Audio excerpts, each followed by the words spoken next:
जय हिंद मित्रांनो, एक्झाम जागर या एज्युकेशन यूट्यूब प्लॅटफॉर्मवर तुम्हा सर्वांचं पुन्हा एकदा स्वागत आहे. मित्रांनो, या आधीच्या सत्रामध्ये तुमच्यासाठीचा प्रश्न होता, कोणते विमानतळ हे झिरो वेस्ट टू लँडफिल मान्यता प्राप्त करणारे भारतातील पहिले विमानतळ ठरले आहे? या प्रश्नाचं योग्य उत्तर आहे पर्याय क्रमांक 1 म्हणजेच तिरुअनंतपुरम आंतरराष्ट्रीय विमानतळ हे झिरो वेस्ट टू लँडफिल मान्यता प्राप्त करणारे भारतातील पहिले विमानतळ ठरले आहे. आजच्या सत्राचा पहिला प्रश्न पहा. आशियाई सिनियर चॅम्पियनशिपमध्ये सुवर्ण पदक जिंकणारी पहिली भारतीय जिम्नॅस्ट कोण ठरली आहे? मित्रांनो, या आशियाई सिनियर चॅम्पियनशिपमध्ये दीपा कर्माकर यांनी सुवर्ण पदक पटकावलेलं आहे आणि या स्पर्धेत सुवर्ण पदक पटकावणाऱ्या त्या पहिल्याच भारतीय ठरलेल्या आहेत. दीपा कर्माकर यांनी या स्पर्धेमधील फायनलमध्ये 13.566 गुण मिळवून या स्पर्धेतील सुवर्ण पदक पटकावलं आहे. याआधी 2015 मध्ये दीपा कर्माकर यांनी या स्पर्धेत कांस्य पदक पटकावलं होतं व आता 2024 मध्ये सुवर्ण पदकासह त्यांनी नवीन इतिहास रचला आहे. दीपा कर्माकर यांच्याविषयी हे सुद्धा लक्षात ठेवा, त्यांना 2015 मध्ये अर्जुन पुरस्कार, 2016 मध्ये मेजर ध्यानचंद खेलरत्न पुरस्कार तर 2017 मध्ये पद्मश्री या पुरस्काराने सन्मानित करण्यात आला आहे. नेक्स्ट क्वेश्चन पहा. 17व्या इंडियन प्रीमियर लीगचं विजेतेपद कोणत्या संघानं पटकावलं?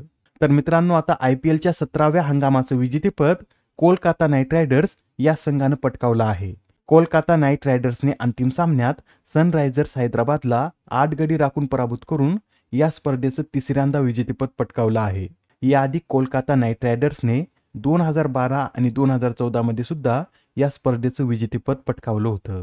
मित्रांनो, हा जो IPLचा अंतिम सामना होता याचं आयोजन M.A. चिदंबरम स्टेडियमवर करण्यात आलं होतं. यात विजेत्या संघाला म्हणजेच कोलकाता नाईट रायडर्सला 20 कोटी व उपविजेत्या संघाला म्हणजेच सनरायझर्स हैदराबादला 12.5 कोटी रुपये देण्यात आलेले आहेत. कोलकाता नाईट रायडर्सचे कर्णधार कोण होते? तर श्रेयस अय्यर हे कोलकाता नाईट रायडर्सचे कर्णधार होते. याबरोबरच या स्पर्धेमधील इतर सुद्धा पुरस्कार नोट करून घ्या. यामध्ये ऑरेंज कॅपचे मानकरी विराट कोहली ठरले आहेत. विराट कोहली यांनी 15 सामन्यात 741 धावा केल्या आहेत. येथे लक्षात ठेवा, ऑरेंज कॅप ही सर्वाधिक धावा करणाऱ्या खेळाडूला दिली जाते तर पर्पल कॅप ही सर्वाधिक विकेट घेणाऱ्या बॉलरला दिली जाते आणि यावेळेच्या या पर्पल कॅपचे मानकरी हर्षल पटेल ठरले आहेत. त्यांनी 14 सामन्यात 24 विकेट घेत ही पर्पल कॅप पटकावली आहे. सर्वात मौल्यवान खेळाडूचा पुरस्कार सुनील नरेन तर फेअर प्ले अवॉर्डने सनरायझर्स हैदराबाद या संघाला सन्मानित करण्यात आलं. तर emerging player of the season या पुरस्काराने नितीश कुमार रेड्डी यांना सन्मानित करण्यात आलं. बरं, IPL स्पर्धा सर्वाधिक वेळा जिंकणारे संघ कोणते आहेत? तर मुंबई इंडियन्स आणि चेन्नई सुपर किंग्स या दोन्ही संघाने 5-5 वेळा IPL स्पर्धा जिंकली आहे. मित्रांनो, या IPLच्या 17व्या हंगामातील सर्वात महागडे खेळाडू कोण आहेत? तर मिचेल स्टार्क हे 17व्या हंगामातील सर्वात महाग खेळाडू आहेत. त्यांना 24.75 कोटी रुपयाला विकत घेण्यात आलं होतं. आता तुम्हाला कमेंटमध्ये हे सांगायचं आहे की मिचेल स्टार्क यांना कोणत्या संघानं विकत घेतलं होतं. ठीक आहे, याबरोबरच हे सुद्धा नोट करून घ्या. 2023चा IPL Chennai super Kings, 2022 Gujarat Titans, 2021 Chennai super Kings तर 2020 मधील IPL स्पर्धेचं विजेतेपद हे मुंबई इंडियन्सनं पटकावलं होतं. प्रश्न क्रमांक 3. कान्स चित्रपट सोहळ्यात सर्वोत्कृष्ट फीचर फिल्मसाठीचा ग्रँड प्रिक्स पुरस्कार कोणत्या चित्रपटाने पटकावला? तर मित्रांनो, या कान्स चित्रपट सोहळ्यात सर्वोत्कृष्ट फीचर फिल्मसाठीचा ग्रँड प्रिक्स पुरस्कार हा all we imagine as light या भारतीय चित्रपटाने पटकावलेला आहे. व मित्रांनो, भारतीय चित्रपटाने कान्समध्ये प्रथमच ग्रँड प्रिक्स हा पुरस्कार मिळवण्याची कामगिरी केली आहे. या चित्रपटाच्या दिग्दर्शिका कोण आहेत? तर पायल कपाडिया यांनी हा चित्रपट दिग्दर्शित केला आहे आणि आता हा सन्मान मिळवणाऱ्या त्या पहिल्या भारतीय दिग्दर्शक ठरल्या आहेत. मित्रांनो, या ज्या पायल कपाडिया आहेत यांनी याआधी सुद्धा कान्स चित्रपट सोहळ्यात पुरस्कार पटकावला होता. त्यांनी 2021 मध्ये अ नाईट ऑफ नोईंग नथिंग या माहितीपटासाठी सर्वोत्कृष्ट माहितीपटाचा गोल्डन आय अवॉर्ड पटकावला होता. मित्रांनो, यावेळेसचा हा जो कान्स चित्रपट सोहळा आहे यातील पुरस्कार मिळवणारे भारतीय व्यक्ती नोट करून घ्या. यामध्ये चिदानंद यस नायक यांच्या sunflowers were the first ones to know या कन्नड चित्रपटाला ले सिनेपॉन विभागात सर्वोत्कृष्ट चित्रपटाचा पुरस्कार मिळाला आहे. तर त्याच विभागात मानसी माहेश्वरी यांच्या बनीहूड या ॲनिमेटेड चित्रपटाला 3रे पारितोषिक मिळाले आहे. अनुसुया सेनगुप्ता यांच्याविषयी तर आपण कालच माहिती पाहिली होती. त्यांना अनसर्टेन रिगार्ड सेगमेंटमध्ये द शेमलेस या चित्रपटातील त्यांच्या अभिनयासाठी सर्वोत्कृष्ट अभिनेत्रीचा पुरस्कार मिळाला आहे. तर संतोष सिवन यांना सिनेमॅटोग्राफीसाठीचा प्रतिष्ठित पिएरे एंजिनिक्स ट्रिब्यूट पुरस्कार मिळाला आहे. मित्रांनो, यावेळेसच्या कान्स चित्रपट सोहळ्यातील इतर पुरस्कार सुद्धा नोट करून घ्या. यावेळेस पाम डी'ओर पुरस्काराने अनोरा या चित्रपटाला सन्मानित करण्यात आला आहे व अनोरा चित्रपटाचे दिग्दर्शक कोण आहेत तर शॉन बेकर हे या चित्रपटाचे दिग्दर्शक आहेत. तर सर्वोत्कृष्ट दिग्दर्शकाचा पुरस्कार मिग्युएल गोम्स यांना मिळाला आहे. ज्युरी पारितोषिकाने एमिलिया पेरेज यांना सन्मानित करण्यात आलं. तर विशेष पारितोषिकाने the seed of the scared fig या चित्रपटाला सन्मानित करण्यात आलं. सर्वोत्कृष्ट अभिनेत्रीचा पुरस्कार सेलेना गोमेज, सर्वोत्कृष्ट अभिनेत्याचा पुरस्कार जेसी प्लेमन्स, सर्वोत्कृष्ट पटकथेचा पुरस्कार कोरली फर्जेट, तर पाम डी'ओर शॉर्ट फिल्मसाठीचा पुरस्कार द मॅन हू कुड नॉट रिमेन सायलेंट या शॉर्ट फिल्मने पटकावला आहे. तर शॉर्ट फिल्म स्पेशल डिस्टिंक्शनसाठीचा पुरस्कार बॅड फॉर अ मुवमेंट या शॉर्ट फिल्मने पटकावला आहे.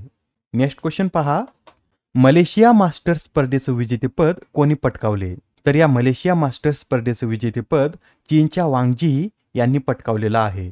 मित्रांनो, चीनच्या वांगजी यांनी अंतिम सामन्यात भारताच्या पी.व्ही. सिंधू यांना हरवून या स्पर्धेचं विजेतेपद पटकावलेलं आहे.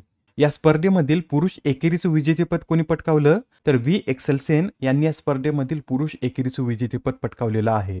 हे जे व्ही एक्सेलसेन आहेत हे डेन्मार्क या देशाचे खेळाडू आहेत. प्रश्न क्रमांक 5. माउंट एव्हरेस्टच्या बेस कॅम्पवर पोहोचणारे पहिले ट्रिपल दिव्यांग व्यक्ती कोण ठरले आहेत? तर आता माउंट एव्हरेस्टच्या बेस कॅम्पवर पोहोचणारे पहिले ट्रिपल दिव्यांग व्यक्ती हे टिंकेश कौशिक ठरले आहेत. आता हे ट्रिपल दिव्यांग व्यक्ती म्हणजे काय तर ज्या व्यक्तींना 2 पाय किंवा 1 हात नसतो किंवा 2 हात किंवा 1 पाय नसतो अशा व्यक्तींना ट्रिपल दिव्यांग व्यक्ती म्हटलं जातं. आणि आता टिंकेश कौशिक हे माउंट एव्हरेस्टच्या बेस कॅम्पवर पोहोचणारे पहिले ट्रिपल दिव्यांग व्यक्ती ठरले आहेत. मित्रांनो, यासोबत हे सुद्धा नोट करून घ्या. पाकिस्तानच्या सरबाज अली यांनी सुद्धा माउंट एव्हरेस्टची चढाई केली आहे आणि त्यांनी ऑक्सिजन शिवाय माउंट एव्हरेस्ट सर केला आहे. या सरबाज अली यांच्याविषयी सांगायचं झालं तर त्यांनी 8000 मीटरपेक्षा जास्त उंचीची 11 शिखरे हे ऑक्सिजन शिवाय सर केलेली आहेत व अशी कामगिरी करणारे ते पाकिस्तानचे पहिलेच व्यक्ती आहेत.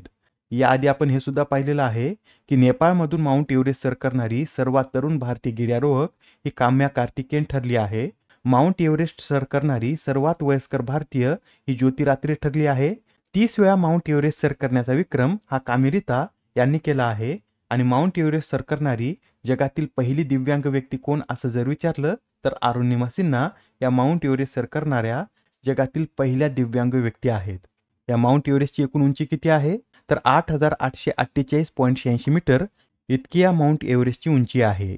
प्रश्न क्रमांक 6. कोणत्या राज्याने 2023-24 मध्ये ट्रान्समिशन लाईन जोडण्यात देशात अव्वल स्थान पटकावले? या प्रश्नाचं योग्य उत्तर आहे पर्याय क्रमांक 4 म्हणजेच उत्तर प्रदेश या राज्याने ट्रान्समिशन लाईन जोडण्यात देशात अव्वल स्थान पटकावलेलं आहे. मित्रांनो, उत्तर प्रदेशच्या पॉवर ट्रान्समिशन कॉर्पोरेशन लिमिटेडने 220 किलोवॅट किंवा त्याहून अधिक क्षमतेच्या 1460 सर्किट किलोमीटरच्या ट्रान्समिशन लाईन जोडून भारतात प्रथम स्थान पटकावलेलं आहे. उत्तर प्रदेश नंतर दुसऱ्या क्रमांकावर गुजरात आहे, तिसऱ्यावर तामिळनाडू तर चौथा क्रमांक आंध्र प्रदेश या राज्यानं पटकावला आहे. आता हा प्रश्न पहा. आंतरराष्ट्रीय ॲल्युमिनियम संस्थेच्या उपाध्यक्षपदी कोणाची नियुक्ती करण्यात आली? तर आता या आंतरराष्ट्रीय ॲल्युमिनियम संस्थेचे उपाध्यक्ष हे जॉन स्लेवन हे बनले आहेत. मित्रांनो, ही जी आंतरराष्ट्रीय ॲल्युमिनियम संस्था आहे याची स्थापना 1972 मध्ये करण्यात आली होती. प्रश्न क्रमांक 8. आंतरराष्ट्रीय ऑलिम्पिक समितीने पॅरिस ऑलिम्पिकमध्ये भारतीयांना प्रेरित करण्यासाठी कोणती मोहीम सुरू केली? या प्रश्नाचं योग्य उत्तर आहे पर्याय क्रमांक 3 म्हणजेच आंतरराष्ट्रीय ऑलिम्पिक समितीने पॅरिस ऑलिम्पिकमध्ये भारतीयांना प्रेरित करण्यासाठी लेट्स मूव्ह इंडिया ही मोहीम सुरू केली आहे. ही जी मोहीम आहे ही आंतरराष्ट्रीय ऑलिम्पिक समितीने रिलायन्स फाउंडेशन आणि अभिनव बिंद्रा फाउंडेशन यांच्या सहकार्याने सुरू केली आहे. आजच्या सत्रामधील शेवटचा प्रश्न पहा. महिलांच्या आरोग्यासाठी आंतरराष्ट्रीय कृती दिन कधी साजरा केला जातो? तर महिलांच्या आरोग्यासाठी आंतरराष्ट्रीय कृती दिन हा दरवर्षी 28 मे रोजी साजरा केला जातो. हा जो दिवस आहे हा प्रथम कधी साजरा करण्यात आला होता तर 1987 मध्ये हा दिवस पहिल्यांदा साजरा करण्यात आला होता. आजच्या सत्रामधील तुमच्यासाठीचा प्रश्न पहा. जगातील सर्वात उंच वेधशाळा कोणत्या देशात स्थापन करण्यात आली? आता या प्रश्नाचं उत्तर कमेंटमध्ये देण्याचा प्रयत्न करा उत्तर चुकलं तरी काय हरकत नाही, कारण ज्यावेळेस तुम्हाला या प्रश्नाचं योग्य उत्तर माहीत होतं, त्यावेळेस हा प्रश्न तुमच्या दीर्घकाळापर्यंत लक्षात राहतो. तर आता पुढच्या सत्रामध्ये पुन्हा भेटूया. धन्यवाद.